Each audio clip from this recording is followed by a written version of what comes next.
स्वरूपिणे अवतार वरिष्ठाय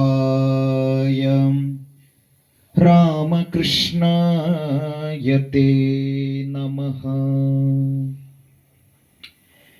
सज्जनों,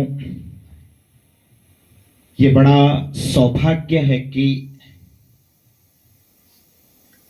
आज के इस वर्तमान के इस युग में और इस समय में,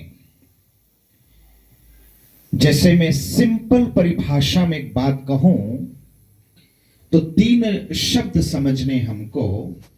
जैसे वर्तमान में हम इस युग में जी रहे हैं तो कहते हैं कि एक YouTube चलता है, फेसबुक चलता है, इंस्टाग्राम चलता है, ऐसा कई प्रकार के चलते हैं।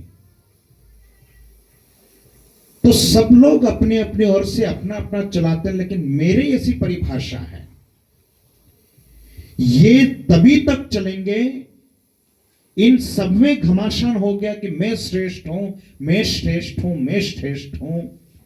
लेकिन मुझे ऐसे लगता है कि इंटरनेट नहीं हो तो ये कोई नहीं चल सकता है। और इस सनातन वैदिक सभ्यता में हम जैसे गौरवशाली जनजातियों के लिए स्वयं योगेश्वर भी इस चीज को स्पष्ट कहते हैं कि यदा यदा ही धर्मस्य ग्लानिर्भवति भारत अभ्युत्थानम धर्मस्य तदात्मानं सृजाम्यहम् अहम सृजामि परित्राणाय साधूनाम। मैं सृजन के लिए आता हूं और हर काल में हर परिस्थिति में आता हूं। मुझे ऐसा लगता है कि ये फेसबुक, इंस्टाग्राम, यूट्यूब नहीं चल सकते इंटरनेट से। जब तक इंटरनेट नहीं होगा तो ये चीज नहीं चल सकती है। इस कालखंड में, उस कालखंड में जिस विकृतियां आई, और जैसे योगेश्वर की परिकल्पना देखो तो मैं सृजामी परित्राणाय के लिए आता हूं, और इधर से देखो तो भगवान बिरसा मुंडा उस कालखंड में नहीं होते।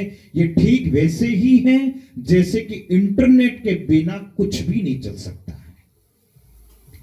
वैसे ही अस्तित्व आप और हम सभी का अभी है, लेकिन ये तब चल सकता है कि इनके मूल्य आदर्शों पे हम चल सकते हैं।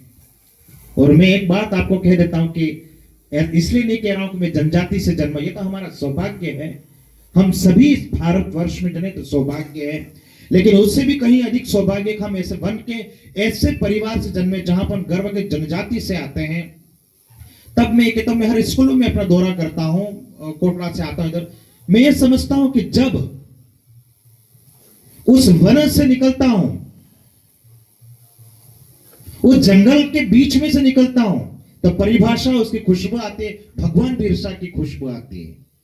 जब उस जंगल में से निकलता हूं, नदी जब बहती है, उस जल के तट पे बैठता हूं, तब खुशबू उस भगवान बिरसा मुंडा की परिकल्पना आती है। और जब अपने घर और ऐसी विहंगम विस्तृत जब अपना घर बने ऐसे जगह पे, तब मुझे ये खुशबू आती है। कितना महान त्याग रहा उस महापुरुष का। लेकिन अब उनकी जयंती इसलिए आती है कि हम उनके आदर्शों को याद करके चल सकते हैं। इसलिए हम कितनी जयंती मना लें, लेकिन उनके आदर्शों पे हम और अपने आने वाली पीढ़ी को नेतृत्व प्रेरित कर सकूं, उनके आदर्शों पे अपन हम चल सकेंगे, तो ये नेतृत्व, ये जो ज्वाला, ये जो प्रेरणा हमको मिल रही है, ये हम अनवरत आने वाली पीढ़ी को विरासत में देके जा सकेंगे। अभी हमने कितने प्रवक्ताओं ने बोला, मैंने बोल दिया, सब कुछ किया, लेकिन उनके आदर्शों पे चल करके अपने जीवन उतार के प्रेरित करूंगा तो बहुत हम आगे जाएंगे। और चाहे सत्संग के माध्यम हो, अलग अलग सामाजिक संगठनों के माध्यम से, और मैं एक बड़ी बात कह देता हूं, जो जुड़े हैं वो तो सब जानते हैं, मेरा हर स्कूल में, कॉलेज में परिभ्रमण होता ही रहता है। मैं किसी स्कूल की विशेष को पे चलती है, द लॉर्ड, क्या इसको, the lord Krishna, there is name of the lord Krishna. बहुत अच्छी बात है।